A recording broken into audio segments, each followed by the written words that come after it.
basically what qualifies as a conforming mortgage. Remember that? And so now that's basically at $1 million. And if you think about it, most Americans, 80 to 90% of their true underlying wealth is their home, to the extent that they build, a positive net worth. And if you all of a sudden, push up the upper bound on what a conforming mortgage is to $1 million, that effectively means it's roughly about 20%. That effectively means that you're moving people's net worth up by about 4 or 5%. That's right. And so if they take that and then they take that money out of their home via a HELOC or an equity line of credit, right? Home equity line of credit. And then, to your point, Friedberg, they spend it or they invest it or they, it could be a real disaster scenario in 5 or 6 years. By the way, no, this is more like 1929 kind of thing. Yeah. There are a lot of institutions that must own some of these inflation-protected assets. So we were already in a negative yield environment.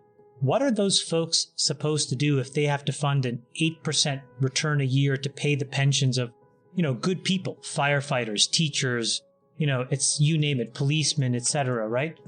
They were forced to invest in the kinds of funds that would then go out further and further out into the future to buy the promise of future cash flows.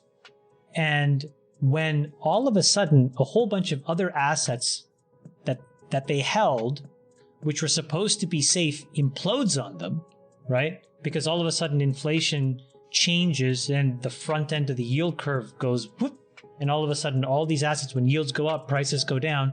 Now the fireman's pension is like, oh my gosh, we just lost all this money we never thought we were going to lose.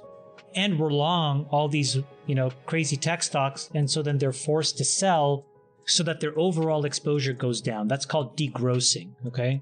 And we've been going through a very painful process of this degrossing. Hedge funds are doing it in droves. The problem with being a value investor over the last 15 years, since 2008, is you were basically a dumpster diver.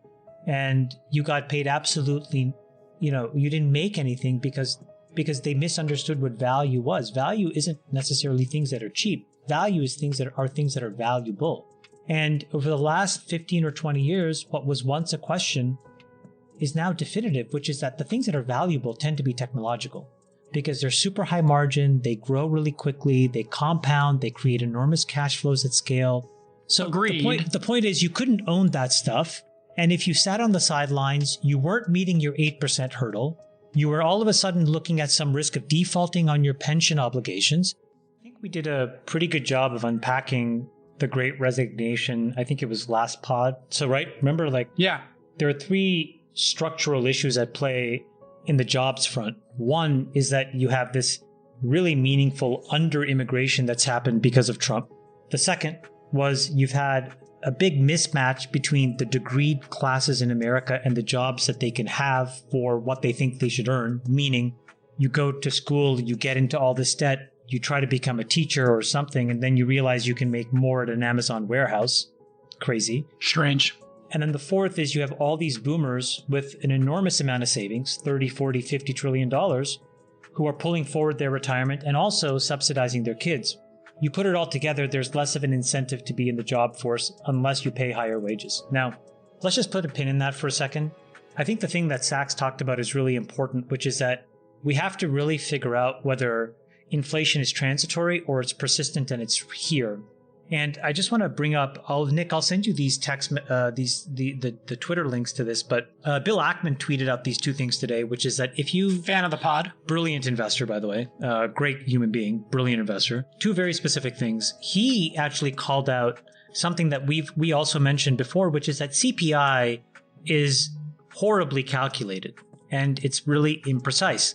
And if you unpack CPI, there's something... Price Index. The Consumer Price Index. There's something in there, a component of it, that's very important, which is called the owner's equivalent rent, right? How much can somebody basically charge rent to other people? The way that they calculate that, which is 30% of the calculation, is they just survey a handful of people. The problem is you don't need to survey because the actual exact data is available from single-family rentals that report this number. So their survey showed basically a much, much smaller increase than what the actual increase is. And let me just give it. So the largest owners of nationwide single-family rentals are reporting a 17% year-over-year rent increase.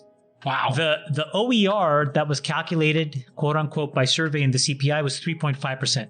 If you flow that through, it means that core CPI actually went from 4.9% today to actually 9%. And the CPI print, which was 6.8%, was actually 10.1%. So it just goes to show you we have sources of data that the government is not in a position to collect or measure. We have horribly inaccurate econometric models that we use. You know that phrase sort of shit in, shit out. So unfortunately, you get very bad, garbage in, garbage out. You get very bad, crappy data. And now all of a sudden we're printing numbers. We're supposed to make policy against those numbers, but the numbers that underlie this decision making is fundamentally flawed, and it's flawed in the wrong direction. The other thing that we talked about is that the Fed basically changed the government changed the rules on the percentage. Do you want to know one thing about crypto? I made over 3,000% in profit in a few weeks. Fact is, the traditional financial system, the traditional money system makes you poor, not rich. If you want to earn $500,000, $1 million, you have to wait until you're 50, 60, 70 in the traditional financial system, and you probably will still be broke. And you will be old. This is not a sexy combination, as you can imagine. But the question is, how can you start in crypto and make these profits? Where to invest? Where to start? My name is Gunnar and I'm from Germany, as you can hear, and things are a little bit different in Germany. More about that later on. Fact is, there are lots of different cryptocurrencies. It's a gigantic universe where beginners and professionals get easily lost. But there is light at the end of the tunnel. There are 7 key steps you need to follow to become successful in this market. You have to know them, and if you fail one of them, it's literally impossible to succeed in this market. Just an example, one of the key points is your exchange, and one of the biggest are, for example, Binance and Coinbase. These are trusted and well-established exchanges, but, and this is a big but, you won't find the super profitable coins on those exchanges. The unknown super profitable coins that get gigantic profits are not traded on those kind of exchanges. They are traded on much smaller insider platforms that are barely known. And I can tell you what those super secret exchanges are and why they are so profitable. And another super important thing are the right information sources. The point is, the internet is gigantic. There are hundreds and hundreds of YouTube channels, blogs, pages, and much more. And there are also market makers and influencers. For example, Elon Musk, he is not a crypto guy, but the moment he recommended Dogecoin, it went through the roof, to the moon, so to say. But why did he recommend it? Where did he hear it from? He didn't hear it from newspapers. And believe me, he is listening to someone. But you have to know who, and you have to react before he is reacting. This is really important. And these are only 2 of the 7 steps you have to follow in order to be successful in crypto. And if you want to know all of these steps in much more detail, and if you want to have a comprehensive checklist, here's what you should do. There is a link below this video. Click on this link and you will get the opportunity to subscribe to my channel. Click on the link and you will see a video where I explain the next steps.